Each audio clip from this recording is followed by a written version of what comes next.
Hello dear student welcome to the SJ education YouTube channel. तो यही video माध्यम मु आपको मैट्रिक रिजल्ट विषय रे एक अपडेट देवाक जाऊँगी। जदि तुम्हें माने चैनल रे नुआ आसीचंती किंवा ये वीडियो को नुआ थर पई देखुचंती तो निश्चित भाव में ये वीडियो को लाइक और सब्सक्राइब करदेवे और निज सांग साथी मानक ये वीडियो को शेयर करदेवे।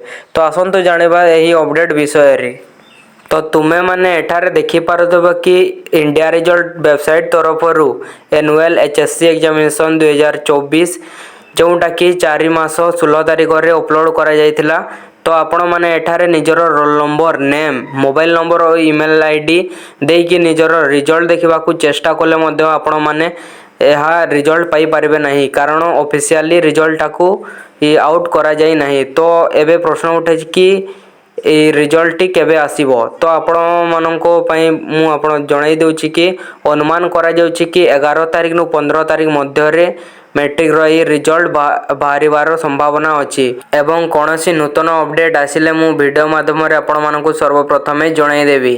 तो आपण माने चैनल रे नुआ आछन्ते तो निश्चित भाव में सब्सक्राइब कर देबे, वीडियो टी को लाइक कर देबे और ये वीडियो टी को निज सांग साथी मानकु शेयर कर देबे। तो देखाबा पुनी नेक्स्ट वीडियो रे। So thank you.